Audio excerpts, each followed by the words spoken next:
Bismillahirrahmanirrahim. Assalamualaikum warahmatullahi wabarakatuh.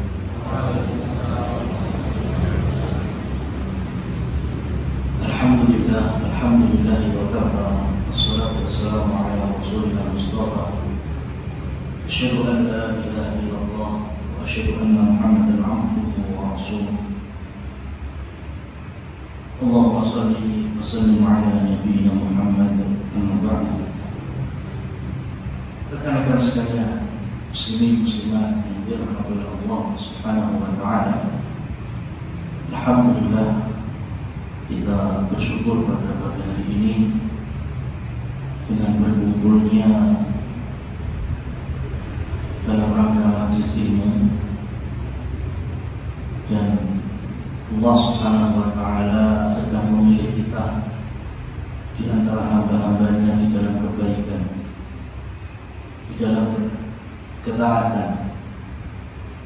Tapi yang namanya taat itu juga butuh kesabaran.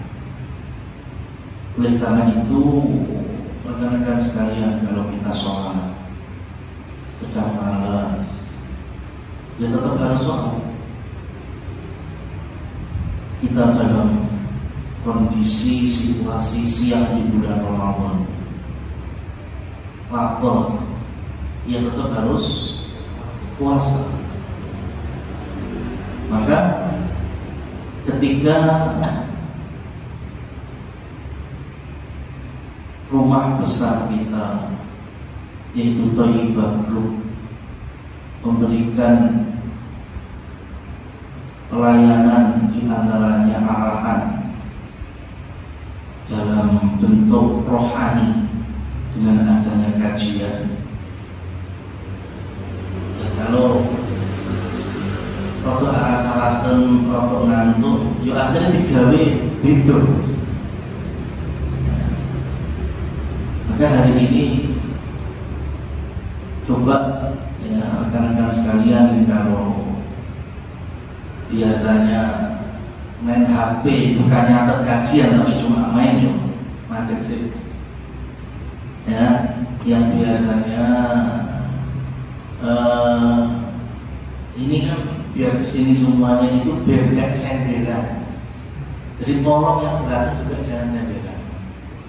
Ya kasihan, depan-depan ini juga ya pengen benora senderan, malah boleh paling buri yo senderan. Ya, saya cuma minta waktu paling materi sampai 45 menit.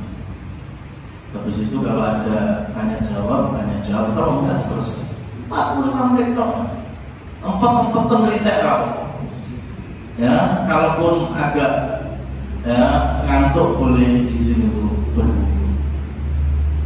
Nah, rekan-rekan sekalian yang dirahmati oleh Allah Subhanahu wa taala, pagi ini untuk kembali meluruskan niat, bercermin,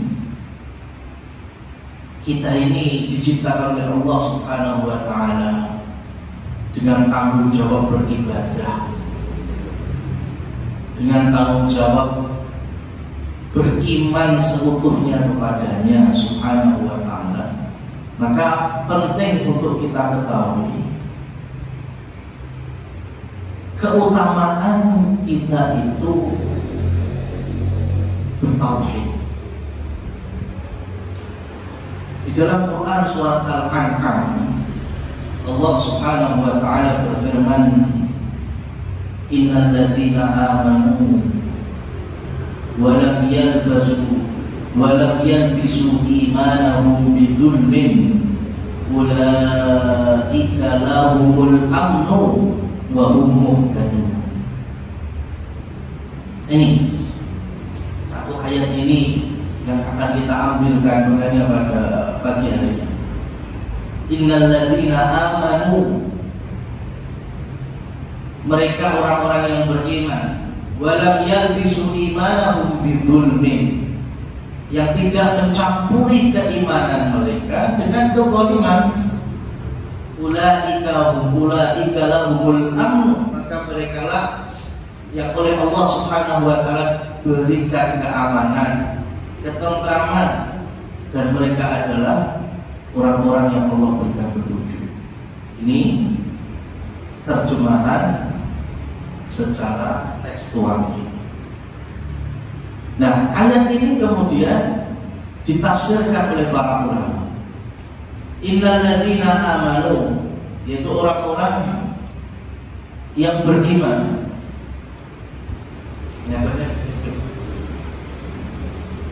Iman di sini artinya kesaksian yang dilandasi dengan ilmu, kemudian kita membenarkannya. Kita semua tahu syarat jadi orang Islam, asyhadu an la ilaha illallah wa asyhadu anna Muhammadar Rasulullah. Saya bersaksi bahwa tidak ada sesembahan yang berhak untuk disembah, untuk diibadahi kecuali Allah Subhanahu wa taala. Hanya satu-satunya itu Allah. Dan saya bersaksi bahwa Nabi Muhammad sallallahu alaihi wasallam adalah utusan. Nah, jamaah rekan-rekan sekalian yang dirahmati oleh Allah, saya kasih contoh gambar. Sampeyan dijawil konco bengi-bengi duduk rumah, ternyata konco sampeyan ini jalur puluh. Sesuk teko ning jadi saksi aku meh pegatan di bojoku lan tadi. Saksi apa? Sebenarnya manut engko lek ditekoni ini jawabane ini. Ya, engko lek dicerita ini yo ini. Padahal sampai enggak tahu latar belakangnya sama sekali. Enggak ada ilmu terkait dengan masalah konco sampai itu. Jadi cuma hanya satu pihak tok dapat berita ini mbok kuwi bener, mbok kuwi ora. Kemudian besoknya sampai datang ke pengadilan menjadi saksi. Ini boleh apa enggak seperti ini? Enggak boleh. Ini namanya syahadatus zur, persaksian palsu, dosa besar. Karena kita bersaksi atas sesuatu yang kita tidak mengetahuinya. Enggak boleh. Itu perkara pengadilan agama. Bagaimana dengan keimanan? Saya bersaksi, ya, Allah memang Tuhan saya, Muhammad adalah Nabi saya. Tapi tanpa ilmu, yang harus ngomong. Lo bersaksi la ilaha illallah, tapi kok yo seneng dukun, Mas. Ya, bersaksi la ilaha illallah, tapi kok yo seneng ya, neng sajen keramat ditekani.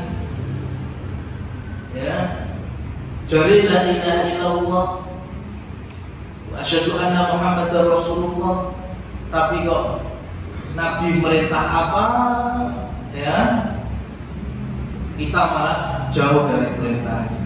Ini namanya persaksian palsu. Jadi keimanan kita itu harus dibangun di atas ilmu. Gak bisa kita cuma sebatas ucapan asyhadu an la ilaha illallah wa asyhadu anna Muhammadar Rasulullah, gak cukup.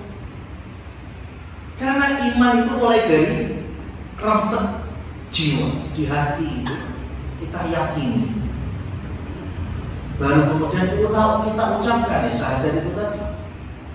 Kemudian kita buktikan dengan amal perbuatan, dan itu didasari dengan ilmu. Makanya Allah Subhanahu wa taala berfirman, fa'lam annahu la ilaha illallah.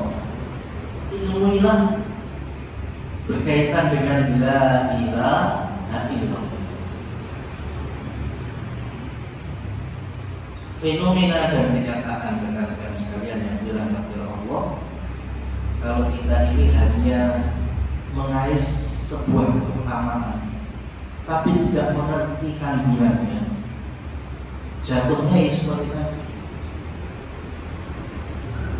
Dia zikir terbaik yaitu zikir la ilaha illallah, tapi di tempat yang mengundang kesyirikan, yaitu di kuburan-kuburan orang yang dianggap wali atau orang soleh.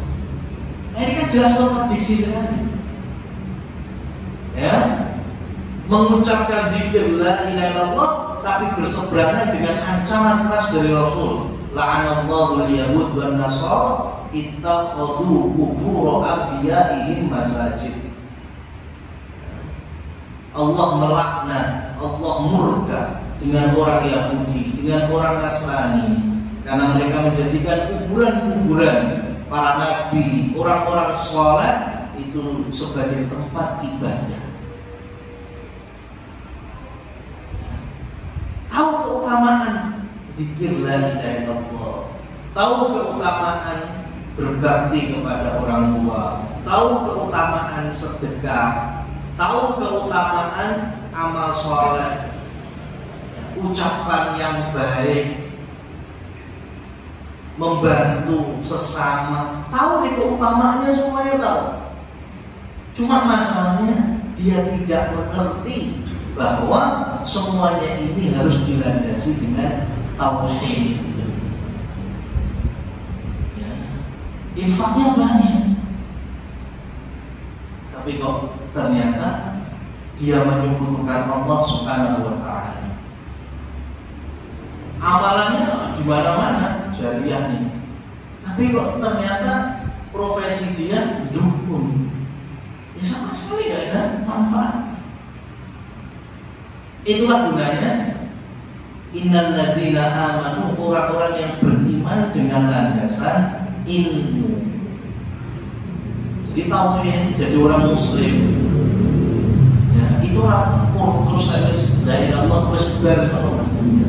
Seumur hidup kita ini diminta untuk memahami dan mengamalkan makna dan konsekuensi dari tauhid.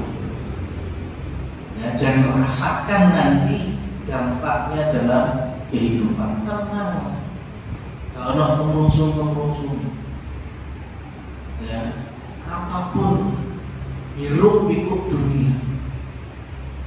Ya, apalagi ditambah dengan gak banyak ngurusi bukan urusan.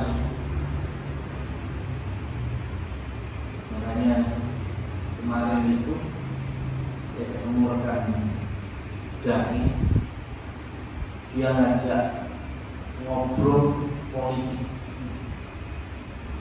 Kejam ibu, kan ibu, ya sepuluhnya sih mau, ya waktunya orang ikuti.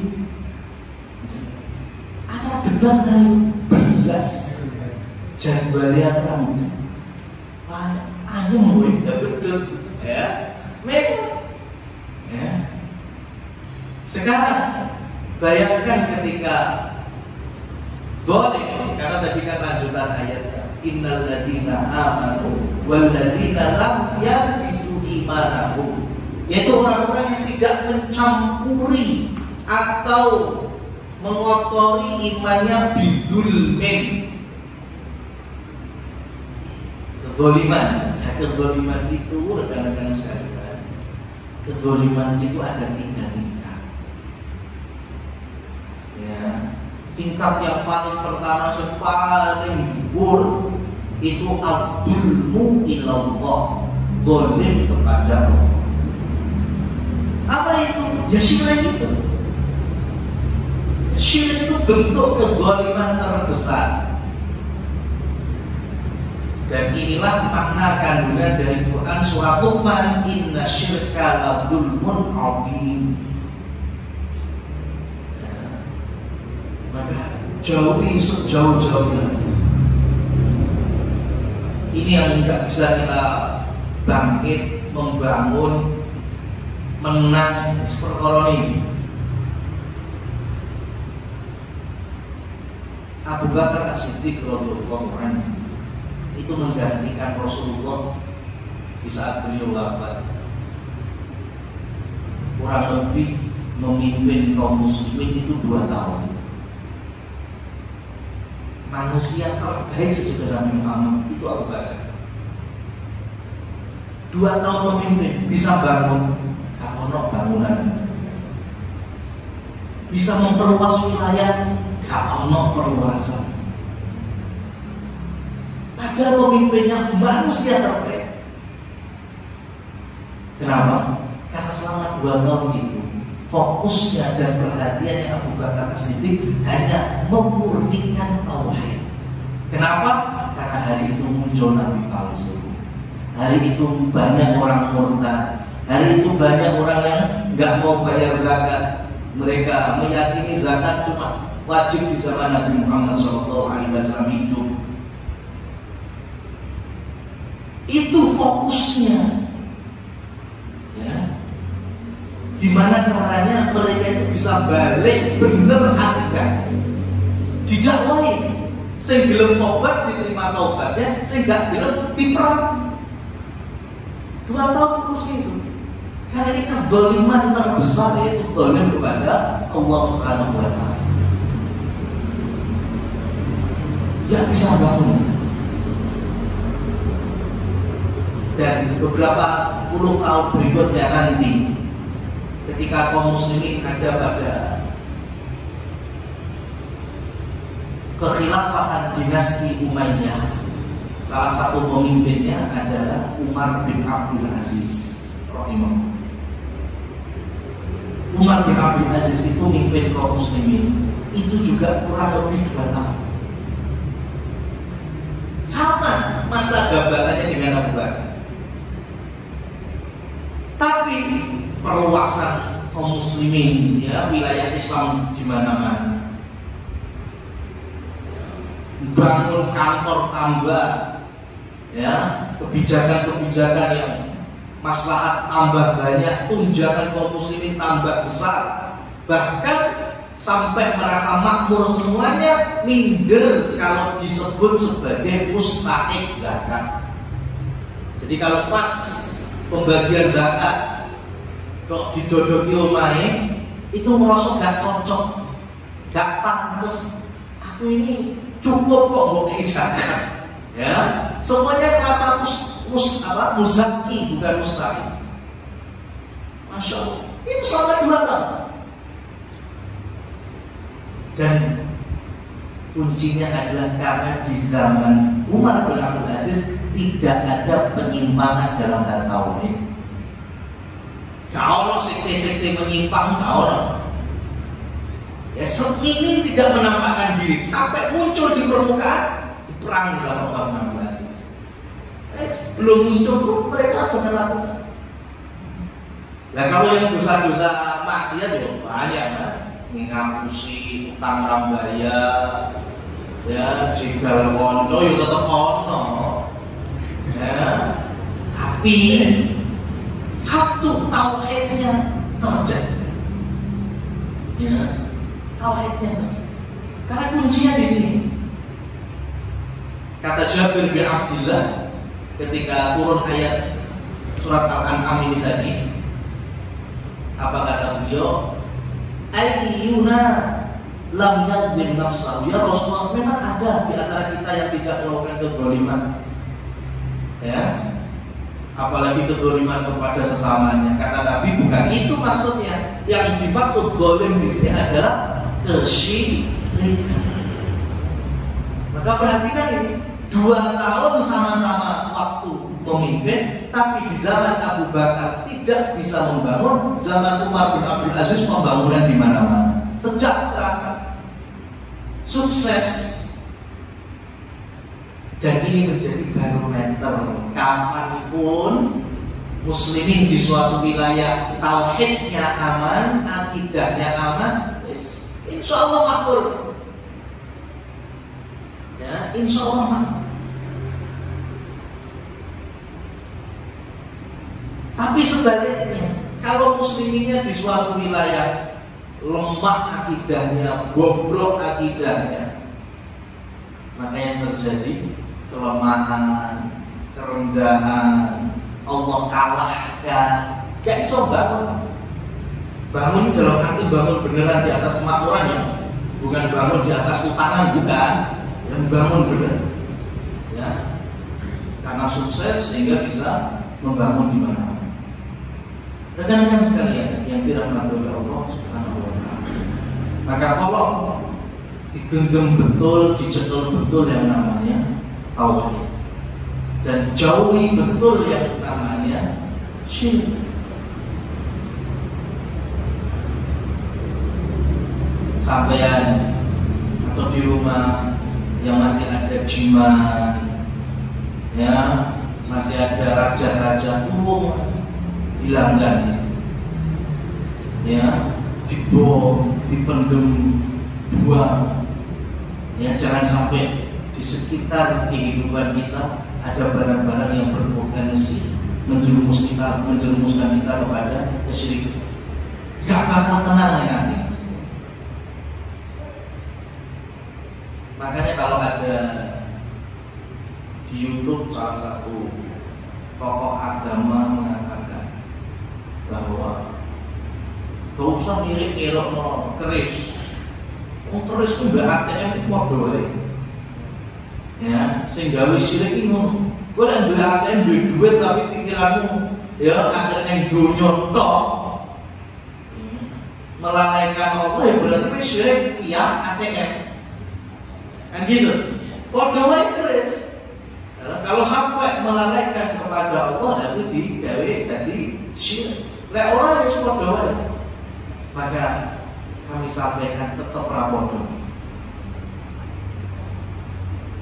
Saya punya ATM, tak toknya ATM pusat sampai pengen ngomong, tak ceklek, ikhlas langsung ya, nggak masalah.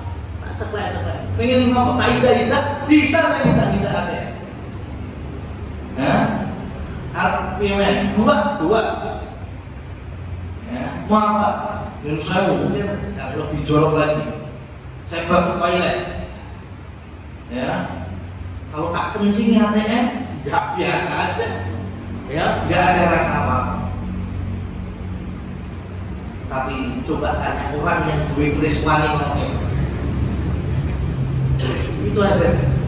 Yang punya keris berarti nggak melakukan hal yang sama terhadap ATM. Duit keris terus langsung dihitung, ya. Kencingnya sekalian mesti yo nanti keluarga.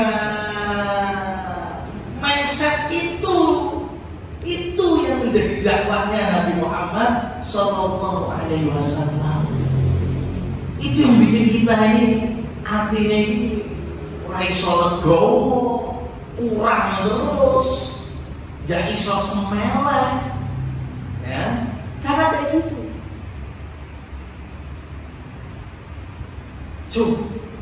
Kalau ada suatu benda yang kita meyakini mendatangkan manfaat, menolak bala, ya, kemudian kita tidak mengurusinya atau meninggalkannya, utawa carry, ya, sampai ada perasaan tertentu, ya itu baik. Coba kayak tadi ATM, umpamanya dibutuhkan ya, tidak cukup duit, nggak ada pembayaran, mungkin lu ngorong-ngorongnya carry nggak apa-apa, nggak ada perasaan apa. Tapi orang kalau punya alih-alih yakin, misal dengan keyakinan tertentu, mendatangkan keselamatan, mendatangkan rezeki, wilayah pas lu ngomong gak dinggo terus perasaannya beda. Itu dakwahnya seluruh para nabi dan rasul, bukan hanya Nabi Muhammad saja. Supaya kita pasrahkan diri kita ini betul-betul kepada Allah Subhanahu wa Ta'ala satu-satunya. Kalau kita ingin mendapatkan keamanan seperti apa? Nanti kita jelaskan. Itu kedzaliman yang pertama. Kedzaliman yang kedua adalah al-dzulmu li nafsihi. Kedzaliman pada diri sendiri. Apa itu? Maksiat. Jadi semua dosa yang kita lakukan pada hakikatnya kedzaliman. Kita berbuat dosa, melanggar aturan Allah dan Rasulnya, itu zalim. Yang nomor dua. Dan zalim yang ketiga adalah al-dzulmu linnasil akhar, kedzaliman bagi atau kepada manusia sesama. Nah, menfitnah orang lain, merendahkan kehormatan orang lain, mencaci maki, melecehkan, ya, atau sampai merampas hartanya, membunuh nyawa. Ini namanya zalim yang nomor 3. Nah, rekan-rekan sekalian yang dirahmati Allah, sayangnya banyak manusia, khususnya kaum muslimin muslimat, melihat kedzaliman itu sing nomor 3. Ya, kalau sing nomor 3, padahal kedzaliman itu ada 3 cacahe. Yang paling dhuwur ya zalim kepada Allah dengan kesyirikan. Zalim yang kedua, maksiat, kita tidak mau melakukan apa yang Allah perintahkan, bahkan melakukan yang Allah larang. Sehingga hari ini muncul fenomena Mbak sampai aku gak sholat, orang sholat aku penting apa biar tonggo. Mas itu ya mas sholat, aku yang penting aku apik dari keluarga, tanggung jawab dengan anak bojo gitu. Ya, tidak mendolimi mereka. Dikira dolim itu cuma yang ketiga ini tadi. Padahal kita tidak melakukan sholat, bahkan itu adalah kewajiban, nah itu juga kedoliman. Ya. Dan di dalam Sahih Bukhari, Rasulullah SAW bersabda, "Al-dzulmu dzulumatun yaumal qiyamah." Satu kedzaliman itu punya dampak dzulumatun, kegelapan, banyak bentuknya jamak, banyak kegelapan di hari kiamat. Satu kedzaliman saja itu berpotensi membawa kegelapan di hari kiamat. Dimulai dari alam kubur. Ya, alam kubur itu peteng, mas, itu kegelapan. Kemudian mahsyar itu gelap. Makanya orang-orang kafir besok tepis cahaya kepada orang-orang beriman. Dan ujung-ujungnya neraka. Jadi gambar neraka kayak geni terus padam. Ya, neraka itu gelap bagi penghuni-penghuni. Kan? Kedzaliman yang kita lakukan itu berpotensi membawa dampak kegelapan ini. Tapi insya Allah keamanan akan muncul kalau kita punya tauhid, punya iman. Ulaika lahumul amnu. Ya, mereka lah oleh Allah Subhanahu wa taala berikan keamanan, ketentraman. Nah, para ulama menafsirkan keamanan di sini yang pertama adalah tumaninah. Tumaninah itu berarti kan tidak terungsung, tenang, apa-apa baik, bisa dipikir dengan baik. Yang kedua itu kalau di dunianya ketika masih hidup. Dan di akhirat keamanan itu juga ada 2. Yang pertama adalah orang kalau tauhidnya murni,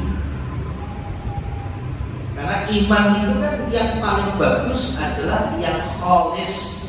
Kholis itu ikhlas, murni, tidak tercampur sedikit pun, betul-betul mentok 100%, maka keamanan di akhirat orang yang punya iman mentok pol jempol, itu akan Allah masukkan ke dalam surganya tanpa hisab, tanpa azab. Kalau bahasa anak-anak muda itu nyelonong, ya, masuk surga belum gede. Itu maksudnya keamanan, ya. Dalam tema kita mengetahui keutamaan tauhid. Semakin murni tauhidnya seseorang, ya, semakin berpotensi Allah masukkan dia ke dalam surga tanpa hisab, tanpa azab. Makanya ini poinnya.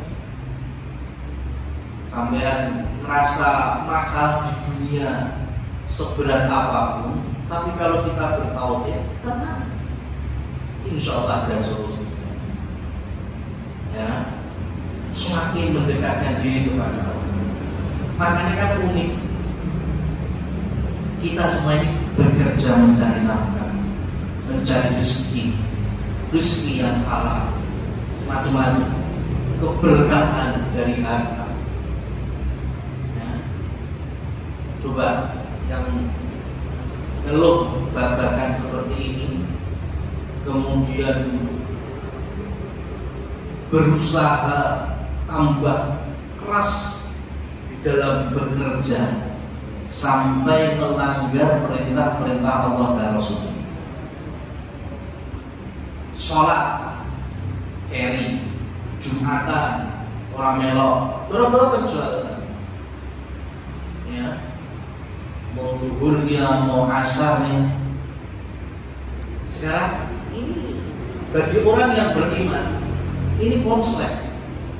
Kenapa? Kita ini ingin mencari rezeki yang datang dari Zat yang membagi rezeki. Tapi leknoyo sampai bukan mendekatkan kepada Zat sing bagi-bagi rezeki, malah kita semakin jauh kepada Allah dan yang bagi rezeki. Kan nggak nyambung, ya kan? Ini bila rezeki sama Allah. Lah kok goleki sampai malah orang kenal sing gawe rezeki. Ya, itu konsepnya. Harusnya kalau kita bulat ruwet, ya, maka cerminannya, wah berarti hubunganku dengan Allah yang atur rezeki ini mesti sengaja. Maka dekatkan diri kepadanya, insya Allah Allah akan berikan solusi. Itu jelas, itu janjinya. Wa may yattaqillah yaj'al lahu makhraja wa yarzuqhu min haitsu la yahtasib. Kalau kita bertakwa, maka Allah bukakan segala solusi permasalahan kita dan Allah akan turunkan rezekinya dari pintu-pintu yang tidak pernah kita sangka.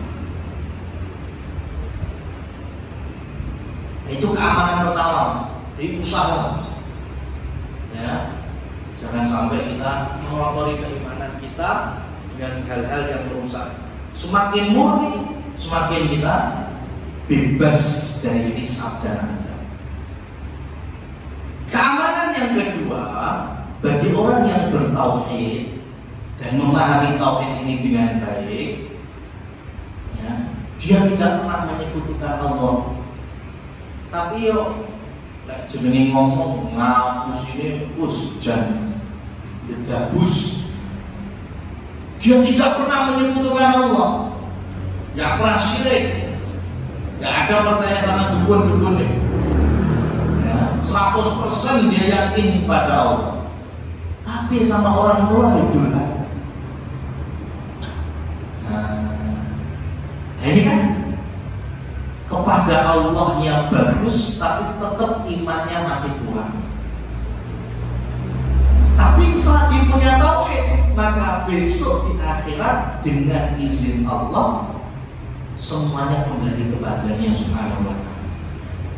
Kalau Allah ternyata kehendaki orang seperti ini harus masuk neraka dulu, dia dicemplungin rokok. Harus mendapatkan siksa dulu, ya mesti Allah siksa. Tapi keamanan yang dia raih adalah orang yang bertauhid, meskipun punya dosa sak gunung, rong gunung, telung gunung, maka dia tidak akan kekal di dalamnya. Ya, orang yang bertauhid kalau punya banyak dosa, kalau Allah kehendaki azab dulu di neraka, maka azab neraka tidak akan kekal untuk. Artinya suatu saat Allah akan angkat, Allah akan mandikan dia di sungai kehidupan yang baru, ya, untuk kemudian dimasukkan ke dalam surganya. Ya, makanya sekelas Fir'aun, Namrud, Abu Lahab, Abu Jahal itu nggak bisa merasakan ini karena nggak punya tauhid, langsung selama-lamanya masuk neraka. Wahum muhtadun, dan orang-orang yang seperti inilah orang-orang yang Allah berikan petunjuk. Dan lagi-lagi para ulama membagi hidayah atau petunjuk itu ada dua. Yang pertama adalah hidayatul ilmi atau irsyad, hidayah ilmu. Dan yang kedua hidayah untuk mengamalkannya, istiqomah di atasnya. Ini juga nggak kalah pentingnya. Rasulullah SAW memberikan contoh dulu. Ada orang yang membunuh 100 nyawa. Ya. Dosanya, Masya Allah, punya 100 nyawa. Dibunuh satu sampai 100. Kemudian orang yang ke-100 ditanya sebetulnya, aku ini mantan pembunuh 99 orang. Kira-kira diampuni orang? Ya orang. Wah, kurang ajar apa dari sana. Belum 100. Tapi ketika datang kepada ahli ilmu, kemudian dijelaskan padanya semua dosa itu Allah akan ampuni asalkan engkau mau bertaubat dan mau kembali kepada jalan Allah. Salah satunya ilmu ngaji. Maka orang ini senang rasanya. Dapatlah dia hidayah ilmu irsyad, bertaubat. Nah, dari ilmu yang dia dapat, ternyata taubat itu harus ada konsekuensinya. Di antaranya menjauhi atau meninggalkan lingkungan yang membuat dia banyak dosa. Dia keluar dari kampung ini, namanya mengamalkan dari ilmu. Tahu dikerjakan budak, keluar kampung ini. Padahal belum lama dia keluar, Allah wafatkan. Nah, belum lama dia dari taubat, belum lama dari hijrah kalau bahasa hari ini, ya, belum lama dia belajar dan hanya satu amalan yang dia pahami itu. Tapi apa kata Rasul? Dia termasuk ahli surga.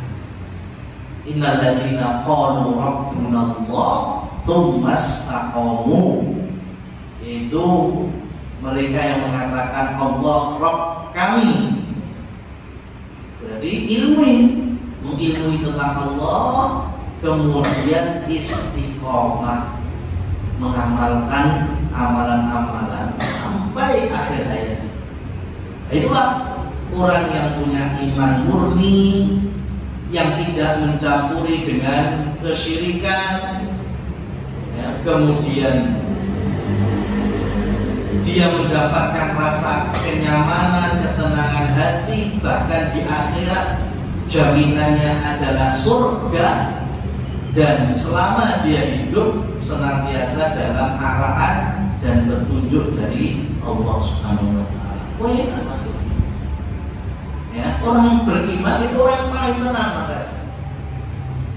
Cuma itu tadi, semua syarat yang ada di Quran surat Al-An'am ini kita jalani, progres semua. Makanya hati-hati, hari ini itu ada ucapan benar, Tapi lek sing nyekel wong sing gak bener ya dadi ra bener. Ada ungkapan mungkin ya termasuk bagian dari mutiara kata, adab lebih tinggi daripada ilmu. Ya, ini ungkapan benar, adab lebih tinggi daripada ilmu. Tapi masalahnya sing gowo sing nyeret-nyeret kata mutiara ini orang sing males dijak kajian, males ya diajak ngaji, bahkan wong sing sholat wae mungkin anak-anak, kemudian dinasehati, dituturi pakai dalil adab lebih tinggi daripada ilmu, sehingga orang belum ngaji. Ngerti ini yang penting adabe ape. Pertanyaannya, kita tahu itu adab dari mana orang bukan ilmu. Itu loh. Nah ini kalau dipegang oleh para ulama, ya orang-orang yang sudah tahu, itu cocok supaya ilmunya itu berbuah adab, pas adab lebih tinggi daripada ilmu. Tapi kalau ini sumbangan orang bawa, hasilnya itu kan kita tahu kalau itu adab dari mana, ya harus dari ilmu.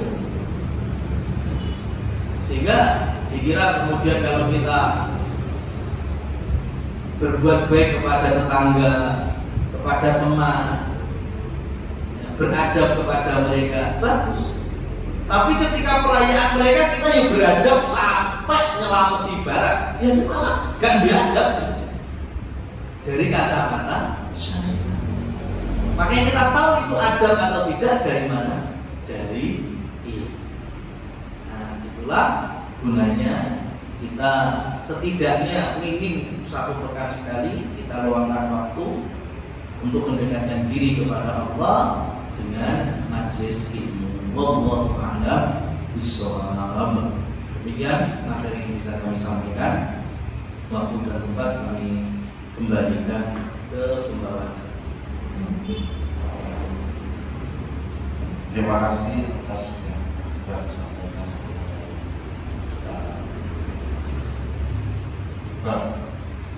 Mungkin ada yang dipertanyakan.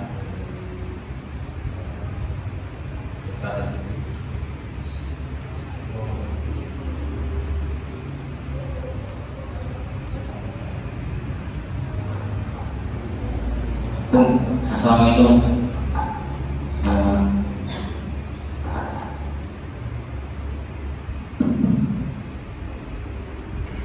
Pertanyaan Ustaz, tadi yang seperti dicontohkan Ustaz pada masa Abu Bakar As-Siddiq, selama 2 tahun beliau fokus membenahi terkait tauhid, karena pada saat itu banyak yang murtad, banyak yang tidak menjalankan zakat, menunaikan zakat. Nah, pertanyaannya diimplementasi pada masa sekarang saja.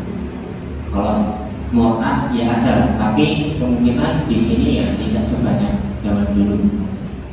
Kemudian kalau zakat kita ketahui, katakanlah zakatnya zakat fitrah itu banyak. Sedekah bahkan di Indonesia itu tidak pernah turun dari peringkat 5 sedunia masalah zakat.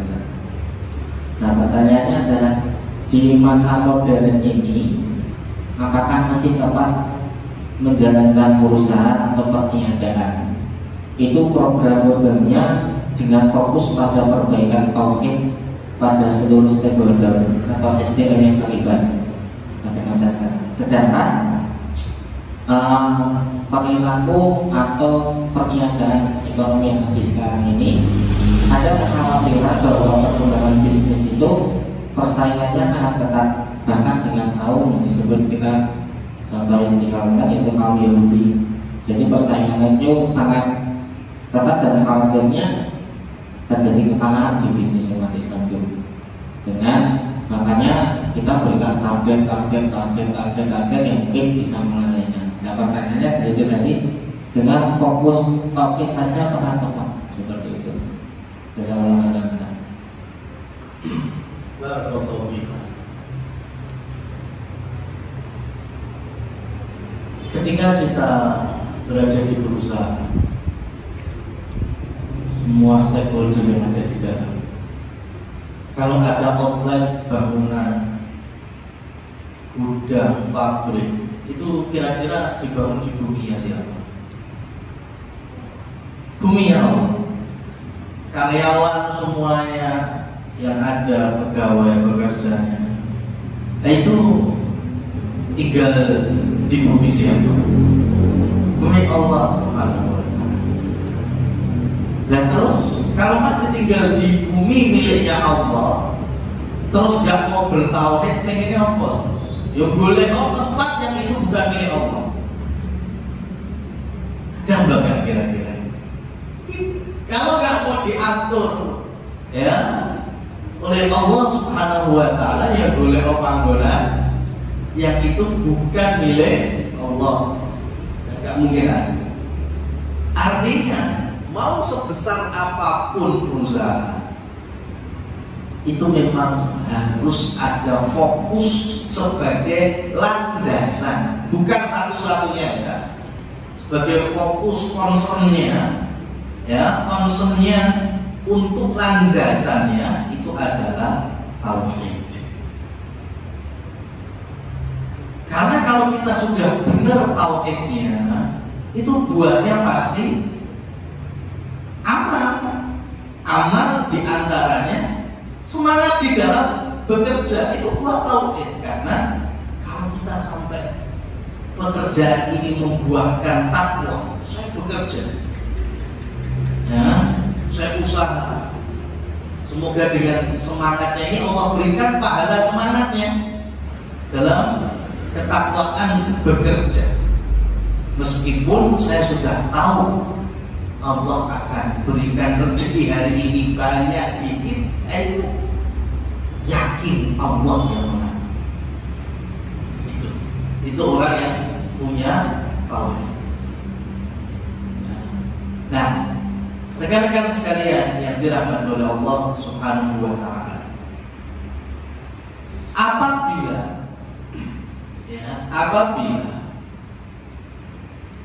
kebalikannya kita malah jauh daripada iman,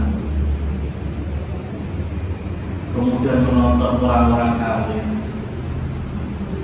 orang kafir mana perusahaannya besar-besar mendunia, itu namanya istidraj.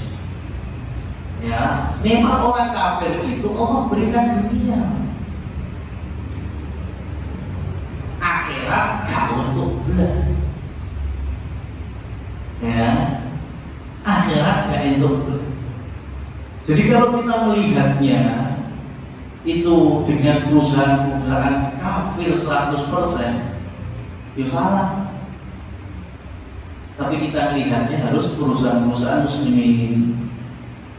Ya. Ada cerita yang dibawakan oleh Syekh Abdul Razak Hafizahullah. Orang-orang Arab, bisnismen Arab, juragan minyak ini, itu liburan ke Eropa, dan kisah ini terjadi di Perancis. Juragan-juragan muslimin kalau Qatar, Abu Dhabi, Emirates ya, mereka muslim, tapi yang jenenge nang Eropa ya, yo ketemu gaet, aslinya ada gaet orang Perancis, orang kafir, orang muslim. Kehidupannya perayaan Prancis itu apa? Ya meskipun lebu hotel, ya masuk klub, khomer, main, segitu dong. Itu termasuk yo juragan-juragan minyak ini. Sampai suatu ketika, ini nggak cuma satu doang, ini satu rombongan. Mereka mabuk-mabukan di suatu hotel. Dan lagi dubur, terus ada satu yang sudah produk setengah sadar, soal setengah itu kan, ya kurang setengahnya masih genep, sadar itu rasa salah. Ya, buang nyeblaki kanca-kancane kita ini bermaksiat kepada Allah. Kita harus bertobat, ya. Kemudian dia mengatakan, ya Allah ampuni aku. Kalau saya mendem-mendem, ya amin. Ya kan? Kemudian gaetnya, malu-malu, gaetnya mendem. Aku juga. Kata saya mendem liane, kowe ora muni. Kami dapat potensi dimaafkan, diampuni lek kowe ora. Gaetnya bingung, loh kok bisa? Karena kami ini muslim tapi ahli maksiat, sedangkan kamu kafir tulen. Waduh, bingung. Ya, bingung. Akhirnya ketika orang ini sudah selesai liburan, dia merana masuk ke library, masuk ke stationery, ambil buku-buku tentang Islam, dibaca. Akhirnya mulai tertarik, oh ternyata kunci keselamatan itu tauhid. Ya, perkara dosa selagi punya tauhid, ada potensi Allah ampuni. Akhirnya ujung-ujungnya dia masuk Islam. Bahkan akhirnya dia itu masuk salah satu universitas di Saudi. Ya, maka ini diceritakan oleh dosennya di YouTube. Itu judulnya adalah orang yang mabuk tapi bisa berdakwah. Dia Indonesia ini. Orang yang mendem tapi so gak wong. Ngerini wong muslim baru. Punya tauhid. Ya meskipun aja ditiru mendeme ya, tapi hikmahnya kuncinya itu tauhid. Ya, kuncinya itu tauhid. Selagi bertauhid, maka insya Allah ya, kita ini enggak cuma mikir masalah banyaknya laba keuntungan, tapi juga keberkahan di dalamnya, rahmat Allah di dalamnya, itu kan juga tidak kalah penting. Maka sekali lagi, apakah hanya fokus di tauhid? Bukan hanya, tapi dijadikan fondasi paling utama itu tauhid. Habis itu baru ya pengamalan darinya, ibadah-ibadahnya. Ya, maka contoh ya, bukan kemudian kita menganak emaskan negeri seperti Saudi, enggak. Ya, tapi kan yang kelihatan dari seluruh negara yang ada di dunia ini, ya, saya ini wayai mancing adan tutup toko ini, ya, kemudian habis sholat buka lagi, mancing asar tutup nih, ngono terus buka tutup, ya, kemudian antum kalau melihat warung-warung Saudi, jangan warung mallnya saja, itu penataannya baik mall Indonesia jauh.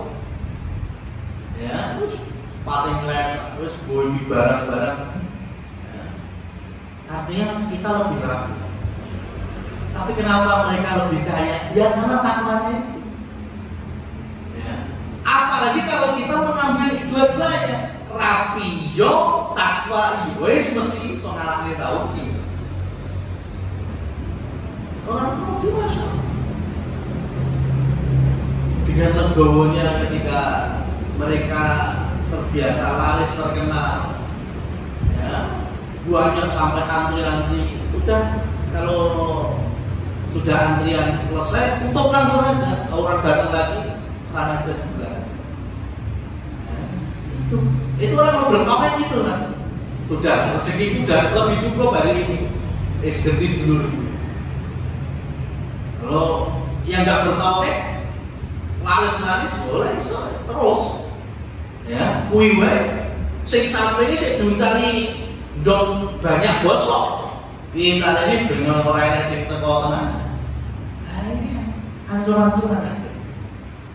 Maka dengan kita bertauhid, apalagi perusahaan, ya, apalagi perusahaan, insya Allah sehingga membawa dampak bukan hanya secara fisik tetapi juga rohani. Wallahu a'lam bishawab.